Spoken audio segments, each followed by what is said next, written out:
ایک کافر ہے عتبہ بن ابی وقاص، اس نے ایک طرف سے ہو کر پتھر اٹھایا اور آپ کو مارا زور سے۔ صحابہ کی نظریں تھی تلواروں پر، نیزوں پر، تیروں پر، وہ پتھر نظروں سے نکل گیا، لہذا وہ ان کے اندر کو چیرتا ہوا جا کر میرے نبی کے منہ پر یہاں لگا، اور آپ سیدھا پیچھے ایسے گئے، پیچھے یوں، پیچھے ایک کھڈا تھا، وہ یہاں گردن میں لگا کنارہ، تو آپ بے ہوش ہو گئے، دانت بھی ٹوٹ گئے، چہرہ بھی خون و خون ہو گیا، اب بے ہوش ہو کے یوں گر گئے۔ صحابہ نے سمجھا آپ شہید ہو گئے، تو سب نے زار و قطار رونا شروع کر دیا۔ تھوڑی دیر کے بعد آپ کو ہوش آیا تو صحابہ نے عرض کی یا رسول اللہ اب تو ان کے لیے بد دعا فرما دیں، وہ نبیوں میں رحمت لقب پانے والا، مرادیں غریبوں کی برلانے والا، غریبوں کا والی، یتیموں کا مولا۔ تو اب تو حق تھا کہ آپ بد دعا کرتے۔ یہ سامنے امت نہیں ہے، قاتل کھڑے ہیں، کافر۔ آپ نے ہاتھ اٹھائے، صحابہ سمجھے کہ ہوں انہاں دے بیڑے بڑھ گئے۔ اللہم اغفر لقومی فإنہم لا یعلمون، اللہ میری قوم کو معاف کر، انہیں میرا پتہ کوئی نہیں ہے۔ دیکھو میرے بھائیو، جس نے کافروں کے ساتھ یہ ہمدردی کے قتل کرنے والوں کے لیے دعا مانگی ہے، تو مسلمان ہو کر ایک دوسرے کو سلام کرنا چھوڑ چکے، ایک دوسرے کے پیچھے نمازیں پڑھنا چھوڑ چکے، ایک دوسرے پر کفر کے فتوے لگا کے بیٹھے ہوئے۔ مجھے بتاؤ تم میرے نبی کے ساتھ کیا کر رہے ہو؟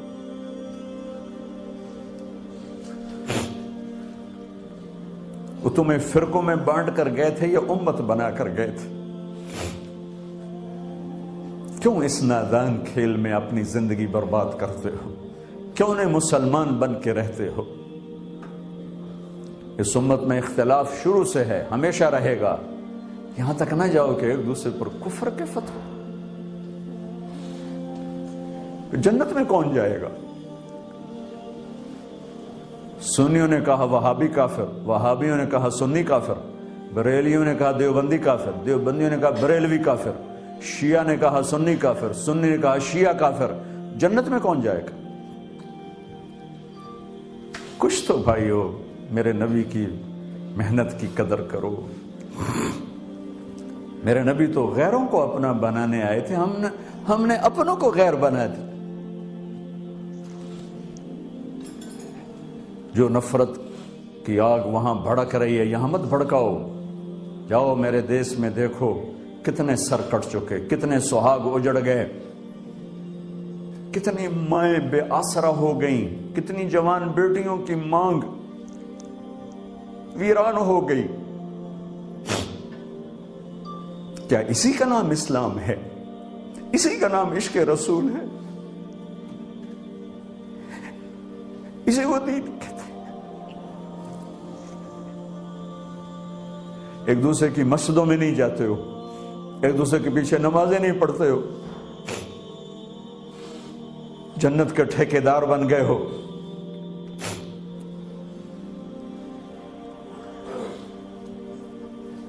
میرے نبی تو عبداللہ بن ابی کا جنازہ پڑھانے کھڑے ہو گئے تھے، جس کا کفر ابو جہل سے بھی بڑا ہے۔ ابو جہل اوپر کی دوزخ میں ہے، عبداللہ بن ابی سب سے نیچے کی دوزخ میں ہے۔ ان کے بیٹے آئے، یا رسول اللہ میرا باپ مر گیا ہے، اپنا کرتا دے دیں گے، میں اس کو کفن دے دوں۔ آپ نے کہا لے لو، کرتا اتار کے دے دیا۔ آپ کہتے بدبخت منافق، دفع ہو جا۔ دے دیا کہ یا رسول اللہ آپ جنازہ پڑھائیں گے؟ کہاں پڑھاؤں گا۔ باقی منافقوں کا تو کسی کو پتہ نہیں تھا سوائے اللہ کے نبی کے، لیکن عبداللہ بن ابی کا منافق ہونا تو سب کو معلوم تھا۔ آپ جنازے کے لیے عمر سامنے آ گئے، یا رسول اللہ یہ کون ہے؟ کہ مجھے پتہ ہے کون ہے، تو آپ اس کا جنازہ کیوں پڑھا رہے؟ کہ شاید اللہ معاف کر دے۔ کہ عمر پیچھے ہٹ جا، مجھے پتہ ہے یہ کون، میرے اللہ نے کہا ہے تو ان کے لیے دعا کر یا نہ کر، میں معاف نہیں کروں گا، میں کرتا ہوں شاید اللہ معاف کر دے۔ پھر فرمایا کہ میرے اللہ نے کہا اگر تو 70 دفعہ بھی ان کے لیے دعا کر تو میں معاف نہیں کروں گا۔ اگر میرا اللہ کہتا اے میرے محبوب اگر آپ 70 دفعہ اس کے لیے دعا کریں گے تو میں معاف کر دوں گا، تو میں اس کم بخت کا 70 دفعہ جنازہ پڑھا دیتا۔ مجھے بتاؤ تم کہاں سے یہ دین لے کر آئے ہو جس میں تم فرقوں میں بٹ گئے ہو، نفرتوں کی آگ تم نے لگا دی ہے، یہ کہاں سے اسلام آیا ہے؟ میں تمہیں اللہ اس کے رسول کا واسطہ دیتا، امت بن کے رہو، مسلم بن کے رہو، کوئی گنجائش نہیں، اپنے اپنے عقیدے پر پکے رہو، دوسرے کے لیے گنجائش رکھو۔ کیوں اس قدر ظلم و ستم ڈھائے ہوئے ہیں؟ میں نیا تبلیغ میں گیا، کالج سے نکلا، ہماری جماعت ایک گاؤں میں گئی، ایک مسجد میں، تو امام صاحب آئے، ہمیں ماں بہن کی گالیاں دی اور ہمارے بستر اٹھا کے باہر مسجد دھوو، کتے اندر واڑائے۔ میں حیران پریشان، میں تو کوئی نہیں جانتا تھا کہ مذہب کیا ہوتا ہے، فرقے کیا ہوتا ہے، میں تو کالج میں گانے والا تھا، ناچنے والا تھا، جنید جمشید کی طرح، مجھے تو دین کا پتہ تبلیغ سے پتہ چلا۔ میں حیران پریشان کہ یہ مولانا صاحب کہہ رہے ہیں کہ یہ گستاخ رسول ہیں،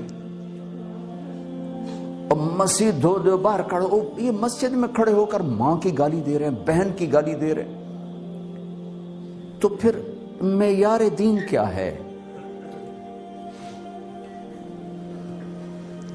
اتنی نفرت، اس قدر دوریاں۔ اگر ہم کافر تھے تو ہمیں گلے سے لگاتے، ہمارے نبی کی طرح ہمیں کھانے کھلاتے، ہمیں پانی پلاتے، پھر ہمیں بات سمجھاتے، لیکن ماں بہن کی گالیاں، مسجد میں کھڑے ہو کر، امام مسجد۔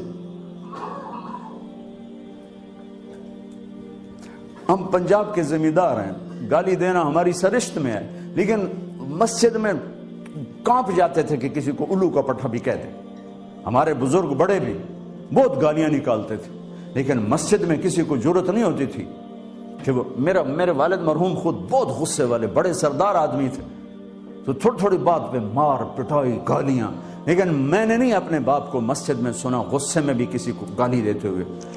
ماں بہن کی گالیاں نکالو، اور ساتھ یہ کہہ رہے ہیں کہ یہ گستاخ رسول ہیں، ہم یہ کافر ہیں، ان کو نکال دو، کتے آ گئے، مسجد دھوو۔ میرے نبی کے دور میں تو کافر آ کے مسجد میں رہتے تھے۔ میرے بھائیوں، جو میں عرض کر رہا ہوں، میں اپنا دکھڑا بیان کر رہا ہوں، اس کی سنگینی کو سمجھو۔ یہ پاؤنڈ ڈالر نہیں بچائیں گے جب ہم آپس میں ٹوٹ جائیں گے۔ اللہ نے مجھے دنیا میں پھرنے کا موقع دیا، بار بار دیا، اسی تبلیغ کے سلسلے میں۔ سب سے زیادہ میں اسپین میں جا کے دکھی ہوا، اور میرا دکھ یہ نہیں تھا کہ ہماری یہاں 800 سال حکومت تھی اور ختم ہو گئی، میرا دکھ یہ تھا، میں اس پہ رویا مسجد قرطبہ میں، کہ جس وجہ سے اسپین تباہ ہوا وہ ساری وجہ میرے دیس پاکستان میں موجود ہے اس وقت، اور ہوش نہیں ہے کسی کو۔ مذہب پر لڑائی، سیاست پر لڑائی، دین پر نفرت، سیاست پر نفرت، قوم پہ نفرت، صوبے پہ نفرت، پیشے پہ نفرت، نفرت نفرت نفرت۔ میرے نبی نے پوچھا اسلام کا سب سے مضبوط عمل کیا ہے؟ صحابہ نے کہا نماز، آپ نے کہا نہیں۔ صحابہ نے کہا جہاد، آپ نے کہا نہیں۔ صحابہ نے کہا روزہ، آپ نے کہا نہیں۔ صحابہ نے کہا حج، آپ نے کہا نہیں۔ کہ یا رسول اللہ پھر آپ بتائیں؟ فرمایا دین کا سب سے مضبوط عمل محبت ہے، محبت ہے، محبت ہے۔ بھائیو، اس تبلیغ کے کام کو تبلیغی جماعت نہ سمجھو، کسی فرقے کے نمائندہ نہ سمجھو، ہم کسی فرقے کے نمائندہ نہیں ہیں، اسلام کی نمائندگی ہے۔ میں نے صرف آج آپ کو کلمہ بیان کیا ہے، یہ اسلام کی نمائندگی، یہ دین کی نمائندگی ہے۔ اس کے لیے ہم وقت مانگتے ہیں، آپ سے بھی مانگ رہے ہیں، اور آپس میں پیار محبت سے رہو، امت بن کر اختلاف کرو لیکن محبت نہ چھوڑو۔ میاں بیوی میں بھی اختلاف ہو جاتا ہے، اس حد تک نہ جاؤ کہ مار پٹائی گالی گلوچ ہو۔ ماں باپ سے بھی اختلاف ہو جاتا ہے، اس حد تک نہ جاؤ کہ ماں باپ کی بد دعائیں لینے لگ جاؤ۔ اسلام کا سب سے مضبوط عمل محبت، سب سے مضبوط عمل محبت اٹھ گئی، ہم امت نہیں ہیں، اب ہم فرقے ہیں۔ محبت ہے تو ہم امت ہیں، محبت نہیں تو ہم فرقے ہیں، اور فرقے میرے رب کی نظر میں کوڑے کرکٹ کے ڈھیر کے سوا کچھ نہیں، کوڑا کرکٹ اور کچھ بھی نہیں ہے۔ اگر میرا تعارف کسی فرقے سے، ہاں میرا ایک مسلک ہے، میرا ایک عقیدہ ہے، میں اس پر پابند ہوں، لیکن میں اوروں کو اس کی دعوت نہیں دیتا، میں ان اسلام کی دعوت دوں گا آپ کو انشاءاللہ۔ آپ بھی اپنے عقیدے پر پابند رہو، اپنے مسلک پر پابند رہو، لیکن تھوڑا جہا راہ دنیا میں دے چھڑو، جنت وڈی ساری ہے، ویلی جنت اللہ چار پاؤں۔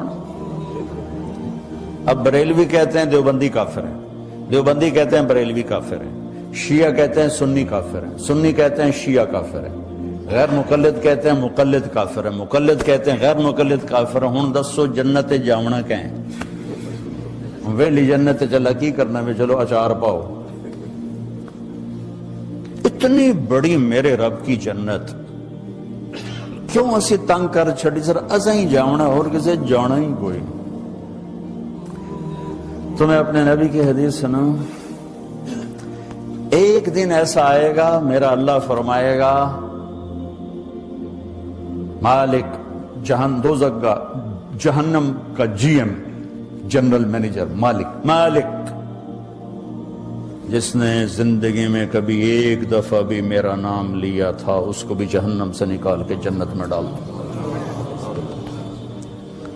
تو ہم مسلمان ہو کے ایک دوسرے کو کافر کافر کافر کافر کافر، گستاخ، کسی کو گستاخ کہنا اتنا آسان؟ اور پھر یہ نفرت یہاں تک پہنچی ہے کہ حرم شریف میں نماز نہیں پڑھتے امام کے پیچھے، کہ جنہاں دے پیچھے نماز ہوندی نہیں، یہ وابی ہیں۔ یہ دین مدینے سے آیا تھا یا ملتان سے آیا تھا؟ مکے سے آیا تھا یا لاہور سے آیا تھا؟ کیا ظلم و ستم ہے، وہ کس قدر جاہل۔ میں نے خود اپنے کانوں سے ایک کلپ سنا کہ مسجد نبوی کے امام کے پیچھے نماز نہیں ہوتی، یہ گستاخ رسول ہے۔ میں نے اپنے کانوں سے سنا ہے، مفتی کا ٹائٹل لگا ہوا ہے۔ کیا میرا رب اتنا کمزور ہو گیا ہے؟